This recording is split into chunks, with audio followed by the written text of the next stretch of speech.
Today, we're going to look at how interstitial journaling completely changed my agency life. On a regular basis, do you feel like you've not achieved anything in your day?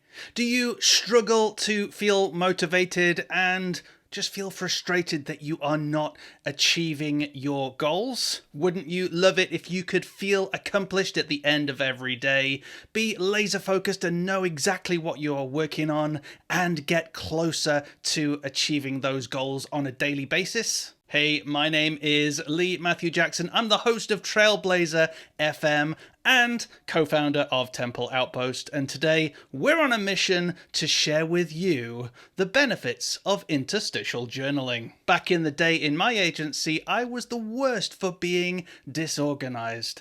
I was easily distracted, felt ridiculously unproductive, and was missing targets. Fast forward to today, and I manage my time much more effectively. I am laser focused. At the end of every day, I feel like I've accomplished something, and I'm both meeting and exceeding my targets. For me, the answer was interstitial journaling. We've all heard of the benefits of journaling, which helps us keep focused on long-term future goals and also helps us to look after our mental health. Now, interstitial journaling is something a little different. It takes the benefits of day-to-day journaling and puts it down to the micro level. As I go through a workday, I log everything that I'm doing in a short sentence, tracking how I feel, what I'm up to, and what I achieved.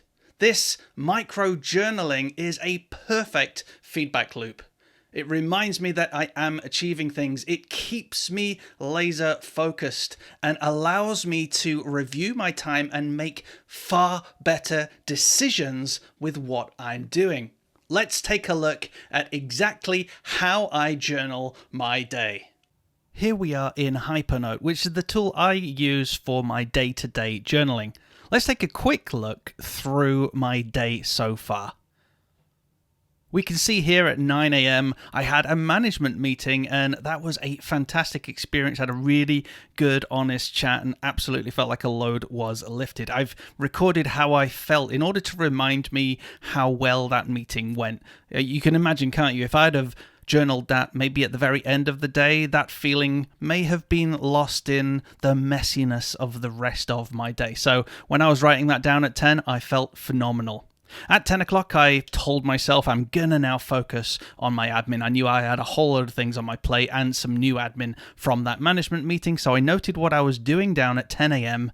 and by 10:45, I'd completed all of my administration. That meant I had achieved inbox 0 as well and have agreed with myself that I'm not gonna check my inbox until tomorrow. Now, you'll notice too that with something like Hypernote, I can add these as tasks and kind of tick them off, and that just gives me a wonderful feeling. Makes a really loud noise when I tick it, so I'm not going to.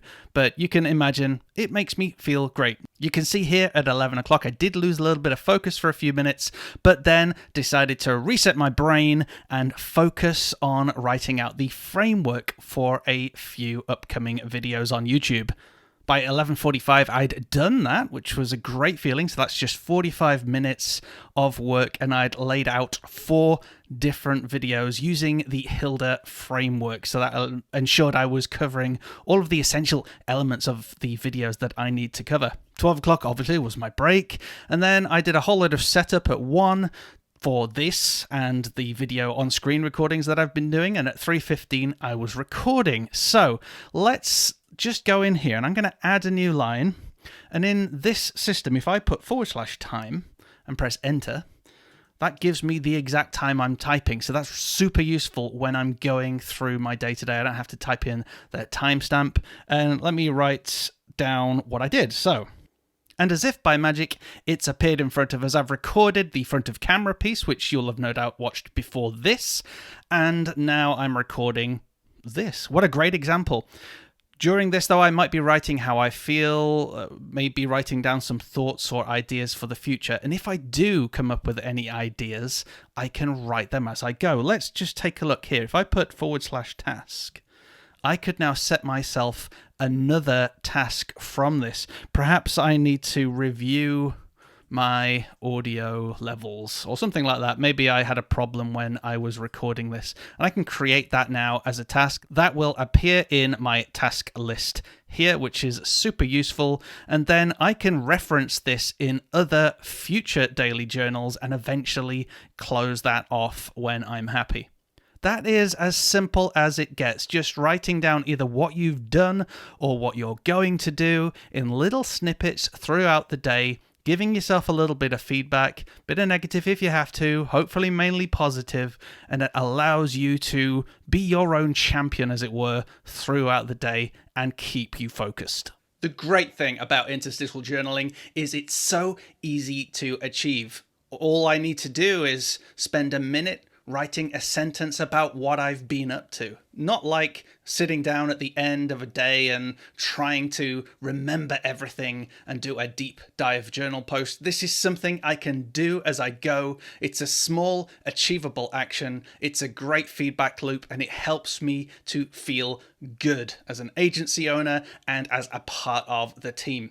How do you journal? Had you ever heard of interstitial journaling? I hadn't until a few months ago. It was actually a YouTube video that helped me. What we've done is posted a whole load of resources down below, of videos and websites that you can check out about interstitial journaling, and some tools that you can use to do it. This will eventually become a blog post, so we will make sure when that's ready, it is posted below for your consumption. Whilst you're looking down there, hit us up in the comments, say hello, let us know how you journal, what tools you use, if you'd ever heard of interstitial journaling. Whilst you're there, be free to subscribe, hit that bell notification, throw us a like, and all of that good stuff. And hey, if we don't see you in the comments, let's see you in the next episode.